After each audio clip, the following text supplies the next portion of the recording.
So we've looked at the S and P block atoms and elements and how they form ions. And now we'll look at the D block, which is a little bit different. Just as we learned about back in chapter 2, I think it was, we learned about the transition metals. It's hard to predict what their charges are going to be, and also there are multiple charge states we can have.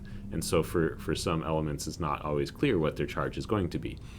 And we're going to talk a little bit about why that is and how we can predict the electron configurations for D block elements. So let's pick something. Let's look at something like scandium here, scandium, or titanium. I think we'll use titanium as our example. So titanium is an example of one that could have two different charge states. So let's look at the electron configuration. When thinking about the ions, it's useful to start with the main metal, right, without having lost electrons yet. So again, these are all metals, so they're all going to lose electrons. That's always going to be the case. But in this case, we're not always going to get to a noble gas configuration. That's what's different about the D block. Sometimes we do, sometimes we don't. It depends on the specific element we're looking at. Okay, we're looking at titanium, though. So the electron configuration of titanium is going to be our core electrons are going to be the same as argon. So we can write that set of core electrons. And then our valence electrons, the electrons in the outermost shells, are going to be 4s2 and 3d2.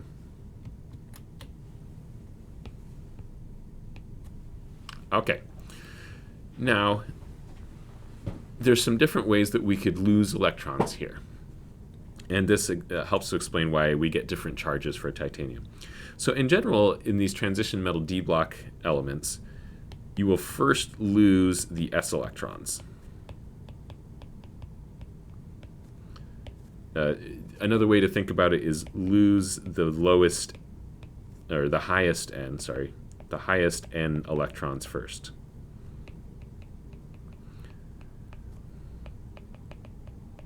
This seems a little counterintuitive. These orbitals are really close in energy, so that's just the way it works out. That it ends up being lower energy to lose the s electrons, and we're looking at the D block.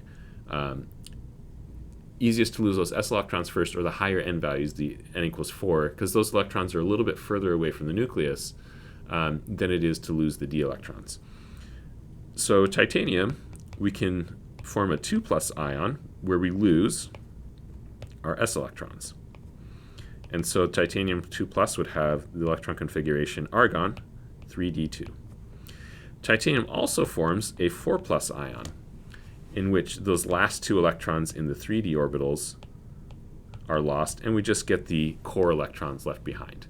So this is an example of how these transition metal ions form different possible charges. Titanium has two different possible charges, and both of these are relevant. Both of these matter in titanium. It depends on a lot of other factors about which one you get in a specific circumstance. Let's look at another couple of examples. We'll even go a little bit into the P block, look at some of those as well. So let's look at something like iron. All right, so iron has an electron configuration. We're mostly just going to stick to this top row for now. But many of these D block elements, you get a lot of the elements that have the metal with a 2+ charge, and that's because you lose the 2 ns electrons, whatever n happens to be. In this case, we're looking at the n equals 4 electrons in this particular row of the periodic table, but that'll be true even as we go further down and get like molybdenum or ruthenium or things like that. So if we look at iron, its electron configuration, we're still going to have that argon core electrons. We're going to fill our 4s2, and we get 1, 2, 3, 4, 5, 6 electrons in the d orbitals. Now we can lose those 2 s electrons first. All right, so we lose, and that would form an Fe2+ ion, so one of the common ions for iron, as hopefully one that you've memorized on your list of common ions. And so that would give us an electron configuration of argon 3d6. So we've lost those 2 electrons. And then another common ion is we won't lose all 6 of those electrons. That's way too many electrons to lose. But another common ion is the iron 3+ ion. And in this case, we get a half-filled shell because we lose one of these d electrons. And so this is energetically favored because it's a half-filled shell, similar to the exceptions we looked at a couple videos ago. I should say half-filled subshell.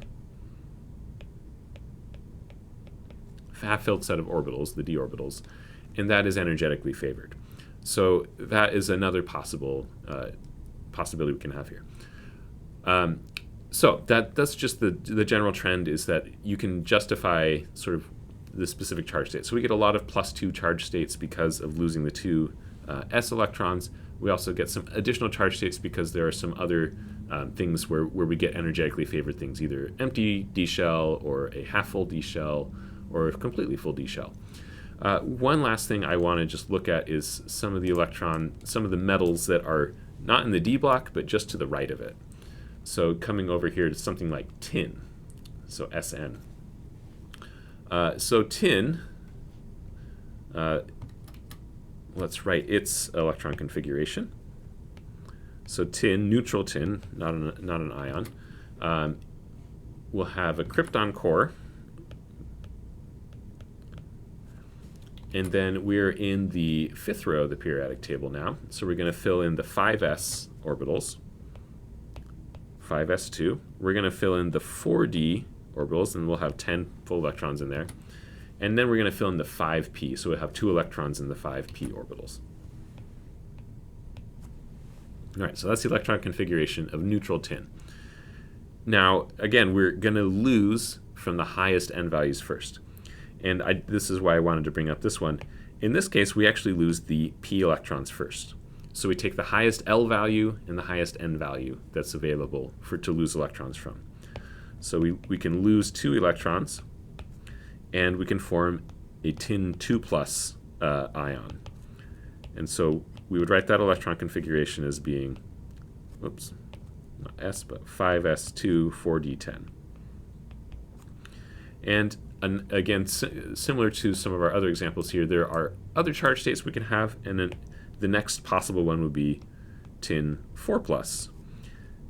That will also have these krypton core electrons, but our next set of electrons we'll lose are not the d electrons, because they still have the lower value of n, but we actually lose the s electrons. And so we would predict the electron configuration of tin 4+ till we lose the p electrons, and then we lose the s electrons as well, and we're left with all the d electrons. And so that's another possible charge state for tin.